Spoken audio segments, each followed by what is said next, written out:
بسم اللہ الرحمن الرحیم. السلام علیکم ناظرین. کل سوشل میڈیا کے اوپر ایک خبر کافی گردش کی اور مین اسٹریم میڈیا کے اوپر ظاہر ہے اس کا ریفلیکشن نہیں تھا. تو وہ خبر تھی جنرل فیض حمید صاحب کے بارے میں, فارمر دے جی ISI کے بارے میں. اور اس خبر کے مطابق دعویٰ یہ کیا گیا تھا کہ جی جو جنرل فیض حمید ہیں ان کو کوئی ایک دو ہفتہ پہلے ان کو ہاؤس اریسٹ کر لیا گیا, اور ہاؤس اریسٹ ان کو کیا گیا. ان کا چکوال کا جو ان کا آپ کو پتہ ہے چکوال کے وہ رہنے والے ہیں, تو ہوم ٹاؤن میں جو ان کا اپنا ریزیڈنس ہے وہیں پہ ان کو اریسٹ کیا گیا. کسی سے ان کو ملنے کی اجازت نہیں, وہ کہیں آ جا نہیں سکتے, اس طرح کی مطلب ہے کہ اطلاعات تھیں. اچھا, اب چونکہ ظاہر ہے یہ ایک امپورٹنٹ ڈیولپمنٹ تھی, مطلب امپورٹنٹ اطلاع تھی, اور ظاہر ہے اس کو کراس چیک کرنا لازم تھا کہ جی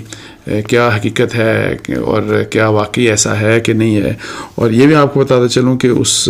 جو اطلاعات تھیں سوشل میڈیا کی, ان میں یہ بھی تھا کہ جو مئی 9 کا جو اٹیک ہوا, جو بلیک ڈے ہے جو پاکستان کی ہسٹری میں, اور اس میں کہ جی PTI نے جس طریقے سے کیا, تو اس میں ایلیگیشنز یہ لگایا گیا, اس قسم کے بھی ایلیگیشن. اور یہ ویسے بھی لوگ آپ کو مین ٹیلی ویژن چینلز کے اوپر بھی یہ لوگوں نے, یہ تو ہے بہت سے لوگوں نے اس طرح کی بات کی کہ عمران خان صاحب کو کچھ ریٹائرڈ لوگوں نے, اور پھر جنرل فیض حمید صاحب کا تو نام بھی کچھ لوگوں نے لیا کہ ان کا اور عمران خان صاحب کا مطلب ہے کہ آپس میں بڑا کلوز ریلیشن شپ ہے. اور یہ جو اٹیکس ہوئے ہیں اس میں مبینہ طور کے اوپر یہ الزام لگایا جاتا رہا کہ جی اس میں جنرل فیض حمید صاحب کا بھی رول تھا, یعنی کہ ان کا مشاورت, ان کا بھی مشورہ شامل تھا. اب یہ ہے کہ امپورٹنٹ وہی والی بات ہے کہ جی اس طرح کی جب کوئی چیز سامنے آتی ہے تو بینگ اے جرنلسٹ ظاہر ہے آپ کی ذمہ داری بنتی ہے کہ آپ دیکھیں کہ کیا یہ حقیقت ہے نہیں ہے, اور اگر یہ کنفرم ہو تو پھر مین اسٹریم میڈیا کے اوپر ظاہر آنی چاہیے خبر. اور اسی لحاظ سے کل پھر میں نے اپنے سورسز سے چیک کیا, میں نے بھی کوشش کی کہ ذرا دیکھوں کہ کیا واقعتاً حالات ہیں کیا. میں نے سب سے پہلے تو جنرل فیض صاحب کو خود ٹیلی فون کیا ان کا موبائل نمبر کے اوپر, لیکن کچھ عرصے سے خیر ان کا موبائل نمبر, یہ 10-15 دن کی بات نہیں ہے, میرا پچھلے کو 2-3 مہینوں سے میں نے یہ دیکھا کہ ان کا جو موبائل نمبر ہے وہ موبائل ان کا جنرلی آف ملتا ہے, یا اس کے اوپر وہ مطلب ہے کہ یا اگر آپ اس کے اوپر کال کرتے ہیں تو وہ اٹینڈ نہیں ہوتی کال اس کے اوپر. سو یہ تو خیر ان سے تو بات میری نہیں ہو سکی, لیکن میری 3 ڈفرینٹ سورسز سے بات ہوئی, اور 3 سورسز میں سے 2 سورسز وہ ہیں, ایک کے ساتھ جن کی کچھ دن پہلے جنرل فیض کی خود سے ملاقات بھی ہوئی, اور ایک وہ سورس ہے جن سے جنرل فیض حمید صاحب کی ٹیلی فون کے اوپر مطلب ہے کہ ان کی بات ہوئی. اچھا, یہ تینوں نے یہ کنفرم کیا کہ نہیں یہ بات ایسی نہیں ہے, he has not been arrested, ان کو اریسٹ نہیں کیا گیا, ان کو ہاؤس اریسٹ میں بھی نہیں رکھا گیا, نہ وہ اریسٹڈ ہیں اور نہ ہی ان کو ہاؤس اریسٹ کیا گیا. سو یہ تو مجھے انہوں نے بتایا, اور ظاہر ہے ہاؤس اریسٹ ہوتے یا ان کی اگر فرض کریں کہ جو فری موومنٹ ہے اگر اس کے اوپر چیک ہوتا آؤٹ سائڈ پاکستان کا مجھے نہیں پتہ, لیکن انٹرنلی وہ کہ تو پھر یہ ہے کہ جو میرا ایک سورس ہے جس سے ان کی ملاقات ہوئی کچھ دن پہلے, تو ملاقات ظاہر ہے نہیں ہونی تھی, بیکاز وہ جن سے ملے وہ جنرل فیض صاحب خود اس سورس کے پاس گئے تھے. اچھا, پہلے ہی تو یہ بات کہ جی یہ بات جو میرے سورسز ہیں ان کا یہ ہے کہ جی نہیں اس قسم کی بات نہیں ہے. اچھا, اور یہ تینوں سورسز میں آپ کو بتاؤں, ایک سورس سے میں نے چیک نہیں کیا, ایک نے بھی کنفرم کیا یہی والی بات جو میں آپ کو بتا رہا ہوں, دوسرے نے بھی اور تیسرے نے بھی, تینوں نے ایک ہی بات کی, اس میں کوئی فرق نہیں تھا. اچھا, مئی 9 کے حوالے سے بھی میں نے بات کی, تو مئی 9 کے حوالے سے جو میری اطلاعات ہیں انلیس کے آگے کچھ اور چیز سامنے آئے کوئی کسی قسم کا ایویڈنس نہیں ہے ابھی تک جنرل فیض کے متعلق کہ انہوں نے مشورہ دیا عمران خان صاحب کو, یا وہ اور عمران خان صاحب نے مل کے کوئی اس قسم کی پلاننگ کی, یا وہ جو منصوبہ سازوں والی بات کہ جی منصوبہ سازوں میں شامل تھے, یا یہ والی بات کہ عمران خان صاحب کو جو ریٹائرڈ کچھ فوجی حضرات تھے انہوں نے مشاورت دی, مشورہ دیا. یہ بھی باتیں آپ کو پتہ کی جاتی رہیں, اور اس میں یہ کہ جنرل فیض کا نام کچھ لوگوں نے ہیلپ لیا بھی کہ جی, تو یہ بات بھی کنفرم نہیں ہوئی. اور باقی یہ ہے کہ جی کیا ان کے خلاف کوئی انکوائری ہو رہی ہے کہ نہیں ہو رہی, اس بارے میں آپ کو یہ بتاؤں کہ ایک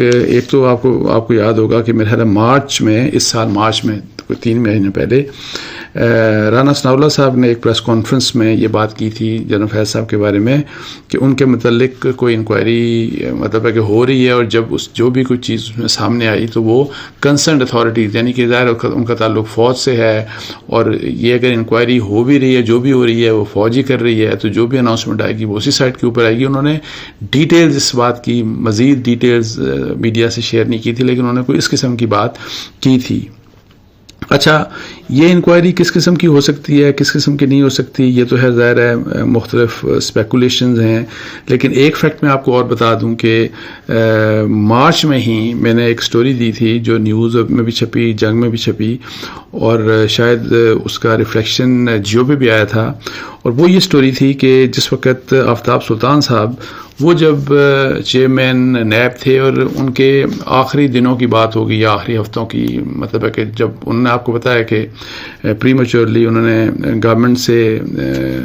ریکویسٹ کی تھی کہ وہ کنٹینیو نہیں کر سکتے، اور وہ انہوں نے استعفیٰ دے دیا تھا، اور جس کے بعد ابھی جو انکمبنٹ جو لیفٹیننٹ جنرل ریٹائرڈ صاحب ہیں وہ ابھی چیئرمین نیب ہیں۔ سو جس وقت آفتاب سلطان صاحب ان کا آخری چند ہفتوں کے ان کے دوران پنڈی نیب کے جو ڈی جی تھے ان کو ایک فائل موصول ہوئی تھی، اور اس فائل میں 2 پیج کا ایک ریفرنس تھا، اور اس ریفرنس کے علاوہ ریفرنس کیا تھا، کوئی ایک درخواست تھی مبینہ کہ جی یہ جائیداد اور یہ پیسہ، مطلب ہے کہ ان کی مبینہ ان کی جائیداد کے بارے میں تھی، اور وہ جو اس درخواست کو جو سائن کیا گیا تھا وہ کوئی 2-3 لوگ تھے چکوال کے ہی رہنے والے، کوئی ان نون، کوئی اتنے نون لوگ نہیں تھے جنہوں نے وہ درخواست، یعنی کہ اس درخواست کے اوپر سائن ان کے تھے۔ پلس اس کے علاوہ جو جنرل فیض حمید صاحب کے جتنی بھی ریٹرنز ہیں، انکم ٹیکس کی جو ہسٹری ہے اس میں جو ان کی ریٹرنز ہیں وہ تمام ریٹرنز بھی اس کے ساتھ مطلب ہے کہ اٹیچ کی گئی تھی اس درخواست کے ساتھ۔ تو وہ چیز جب ڈی جی نیب پنڈی کے پاس آئی تو انہوں نے، ظاہر ہے یہ ایک امپورٹنٹ میٹر تھا، تو انہوں نے یہ مسئلہ ڈسکس کیا آفتاب سلطان صاحب سے، اور جب انہوں نے آپس میں ڈسکس کیا تو آفتاب سلطان صاحب نے کہا کہ انلیس کہ کوئی فارمل کوئی اپلیکیشن کسی گورنمنٹ اتھارٹی کی طرف سے نہیں آتی تو ہم اس کے اوپر پروسیس نہیں کر سکتے، یہ جہاں سے بھی آئی ہے ان کو واپس کر دیں۔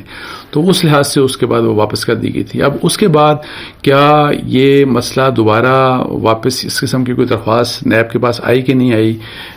میرا خیال ہے کوئی 1-2 ہفتے پہلے میں نے چیک کیا تھا تو میری اطلاعات کے مطابق کوئی ایسی درخواست نہیں آئی تھی۔ اور اگر فرض کریں کہ اس قسم کا کوئی میٹر ہے، اور اگر ہے تو ہو سکتا ہے کہ اگر یہ اس قسم کا کوئی مسئلہ ہو تو وہ پھر فوج کی اپنی ڈومین میں شاید اس کی کوئی انکوائری ہو رہی ہو، میرا خیال ہے، کیونکہ فوج کے متعلق جنرلی ظاہر ہے آپ کو بتایا کہ یہ چیز اپریشیٹ نہیں کی جاتی کہ نیب جو ہے ان کے کیسز کو پروو کرے، اور وہ بھی خاص طور کے اوپر کسی ایک ایسے شخص کے بارے میں، کسی ایسے مطلب فوجی افسر کے بارے میں اگر فرض کریں کوئی اس قسم کا کیس ہے کہ جس کے ایسٹس میں اگر فرض کریں کہ کوئی چیز ایڈ ہوئی ہے، واٹ ایور جو بھی ہوا، اگر اس قسم کا کوئی الزام ہے تو اس الزام کا تعلق اگر وردی کے دوران جس وقت وہ شخص جو ہے وہ آرمی میں سرو کر رہا تھا، اگر اس دوران ہے تو پھر تو میرا خیال ہے کہ وہ بالکل بھی نہیں چاہتے کبھی بھی کہ وہ یہ چیز نیب دیکھے۔ تو اس لیے انکوائری کیا ہو سکتی ہے، کیا نہیں ہو سکتی، جو کچھ حقائق تھے وہ میں نے آپ کو بتا دیے، جو میرا انالیسس تھا وہ بھی میں نے آپ سے شیئر کر لیا۔ اس لیے باقی وہ جو خبر جس کی میں کہہ رہا ہوں کہ جو سوشل میڈیا کے اوپر چل رہی تھی، میری اطلاعات کے مطابق وہ کنفرم نہیں ہے، اور he is not arrested, he is not under house arrest بھی نہیں ہے وہ، اور یہ اس وقت حالات ہیں۔ اچھا، دوسرا میں آخر میں چھوٹی سی بات کرتا چلوں، کل جو ہے وہ عادل راجہ کے بارے میں، ان کی اریسٹ کے بارے میں بات کی تھی، میں نے اپنا ویلاگ کیا تھا، وہ ظاہر ہے سوشل میڈیا پہ بھی آیا، مین اسٹریم میڈیا پہ بھی آیا، تو اس میں صرف یہ بتاتا چلوں کہ ظاہر ہے کہ یہ جو برٹن ہے انہوں نے جو ان کے اپنے سوشل میڈیا کے جو لاز ہیں، قوانین ہیں، اس کے لحاظ سے ظاہر انہوں نے پروسیڈ کیا، اور جو اطلاعات وہ یہ ہیں کہ انسداد دہشت گردی ایکٹ جو ان کا اینٹی ٹیررزم یا اینٹی ٹیررزم لاز ہیں اس کے تحت انہوں نے پروسیڈنگ کی، اور یہ ان کے جو وکیل ہیں، جو آپ نے بھی دیکھا ہوگا کل سوشل میڈیا کے اوپر میں دیکھ رہا تھا، ٹی وی چینلز کے اوپر بھی، کہ عادل راجہ کے جو وکیل ہیں انہوں نے بھی یہی بات کی کہ اس قسم کی، اور وہاں پہ نارملی یہ ہوتا ہے کہ اگر لوگوں کو اس طرح سے اریسٹ کیا جاتا ہے تو ایک بریف انویسٹیگیشن کے بعد ان سے پوچھ گچھ ہوتی ہے اور پھر ان کے اوپر ضمانت کے اگر اوپر ہو تو ضمانت کے اوپر ان کو رہا کر دیا جاتا ہے، جبکہ تحقیقات وہ جاری رہتی ہیں اور پھر اس کے آؤٹ کم میں کسی کی اریسٹ بھی ہو سکتی ہے دوبارہ، کسی کی انویسٹیگیشن بھی ہو سکتی ہے. لیکن یہ جو ان کے وکیل جو بتا رہے تھے کہ جی جو ان کے اکوپمنٹ تھے، فرض کریں لیپ ٹاپ وغیرہ، ان کے موبائل وغیرہ، اور وہ لے لیے جاتے ہیں ان کیسز میں، اور شاید ایسا ہی ہوا تھا ان کے کیس میں. اچھا، جب میں یہ عادل راجہ کی بات کر رہا ہوں تو ظاہر ہے ہر ایک کے جاننے والے اوورسیز میں آپ کو بتایا کہ کافی ہوتے ہیں، میرے بھی دوست بھی ہیں، ہمارے عزیز رشتہ دار بھی ہیں. تو لنڈن سے کل مجھے ایک میرے دوست ہیں، ان کی مجھے کال آئی اور وہ ان کا یہ کنسرن تھا کہ کیا جو بھی مطلب ہے کہ جو لوگ لنڈن میں یا دوسرے ممالک میں جو پی ٹی آئی کے جلسوں میں یا پروٹیسٹ میں شرکت کرتے رہیں تو کیا ان سب کے لیے مصیبت ہوگی کہ نہیں. اور پھر یہ کہ جو ایک 500 کی لسٹ کی بات کی گئی کہ جی ایف آئی اے نے لسٹ ایک بنائی ہے اور جو لوگ آئیڈینٹیفائی کیا ہے کہ جن لوگوں نے ریڈ لائنز وہاں پہ بھی کراس کی تو ان کو یہاں پہ پکڑا جائے گا پاکستانی لاس کے تحت اور اس طریقے سے واٹ ایور. تو اس میں ان کا یہ کنسرن تھا کہ جی ایسا تو نہیں کہ جی جو بھی کسی نے پارٹیسپیشن بھی کی ہو تو ان کے لیے بھی مشکلات ہوں گی. تو میری ذاتی رائے میں ظاہر ایسا نہیں ہونا چاہیے، انلیس کہ کسی نے واقعی کوئی خطرناک بات کی ہو تو اس کو تو ضرور آپ گورنمنٹ کو آئیڈینٹیفائی کر کے تو اس کے خلاف جو بھی لیگل لمٹس میں رہ کے قانون کے تحت جو بھی آپ پروسیڈنگ کرتے ہیں کر سکتے ہیں. لیکن ویسے جو ہے نا کہ فرض کریں کسی نے ویسے کوئی چلا گیا اور فرض کریں کہ کوئی وہی والی بات ہے، ڈیمونسٹریشن ہر ایک کا رائٹ ہے، کوئی پی ٹی آئی کو سپورٹ کرے، کوئی پی ایم ایل این کو سپورٹ کرے، پیپلز پارٹی کو سپورٹ کرے، اور اس میں اگر فرض کریں کہ کسی نے وہی والی بات کہ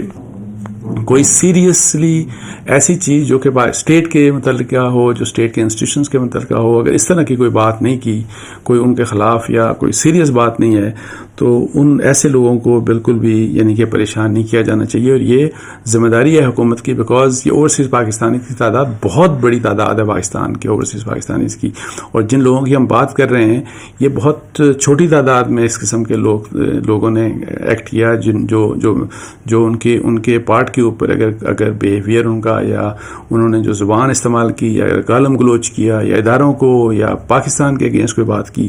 تو وہ بہت کم لوگ ہیں. تو واسٹ میجورٹی. سو یہ میری ذاتی رائے میں حکومت کو اس کے اوپر ایک ظاہر ہے ایک اس مسئلے کو کلیریفائی بھی کیا جانا چاہیے تاکہ بلا وجہ ہر ہمارا جو اوورسیز پاکستانی ہے صرف اس لیے کہ اگر عمران خان صاحب کو پسند کرتے ہیں تو یا عمران خان صاحب یا پی ٹی آئی کو پسند کرتے ہیں صرف اس وجہ سے ان کو یعنی کہ یہ پریشانی نہیں ہونی چاہیے کہ جو اپنے ملک میں آئیں گے، پاکستان میں آئیں گے تو کہیں ایسا نہ ہو کہ جی ان کے ساتھ صرف اس وجہ سے کہ پی ٹی آئی کے ساتھ ان کی ایسوسیشن ہے تو ان کے ساتھ کوئی مسئلہ ہو سکتا ہے. تو یہ ایک امپورٹنٹ بات تھی اور یہ حکومت کو اس کو کلیریفائی کیا جانا چاہیے، حکومت درست سے اس کو کلیریفائی کیا جانا چاہیے. اس کے ساتھ ہی مجھے اجازت دیجیے. جزاک اللہ. السلام علیکم و رحمۃ اللہ.